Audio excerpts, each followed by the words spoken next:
segurar o intervalo. Não. De acordo com as informações apresentadas, para que o volume desse paralelepípedo seja igual a 120 centímetros cúbicos, é necessário que a medida de sua altura seja 5 centímetros, a medida de seu comprimento seja igual a 5 centímetros. Vamos lá, galera, olha aqui. A medida de sua diagonal seja igual a 5 centímetros, ou a medida de 5 centímetros, ou a medida de sua largura igual a 5 centímetros. Bom, se eu tivesse esse comprimento aqui, turma, ó, se eu tivesse essa altura aqui, eu conseguiria descobrir o volume. Não, pessoal, não está funcionando não. Eu conseguiria descobrir o volume. Quanto é que deve ser essa altura para que o volume seja igual a 120? Bom, nós sabemos que... Passa aí o dedo desse negócio. Esse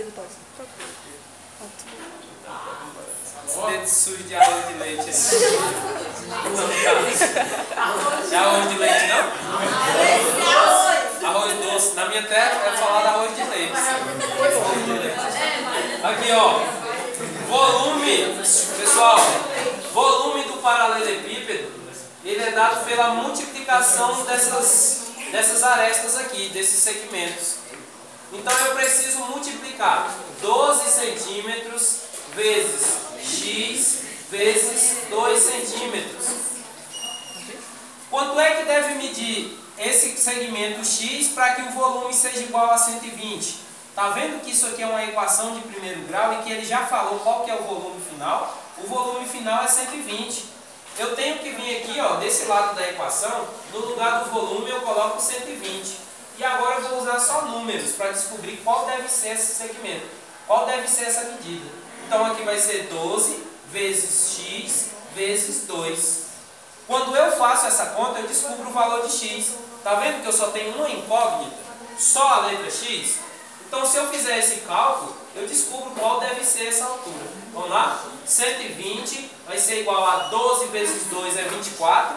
24 vezes x, 24x.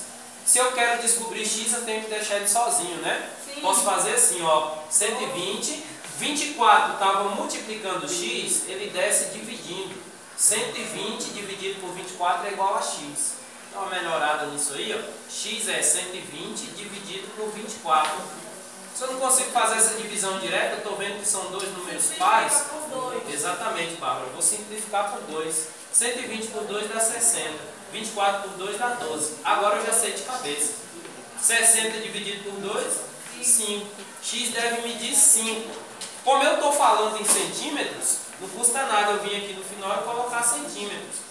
Para que o volume desse cara seja 120 centímetros cúbicos, é necessário que a altura dele seja 5 centímetros. Resposta certa? A medida de sua altura seja igual a 5 centímetros. Olha aí a resposta certa. Mas não é questão dessa.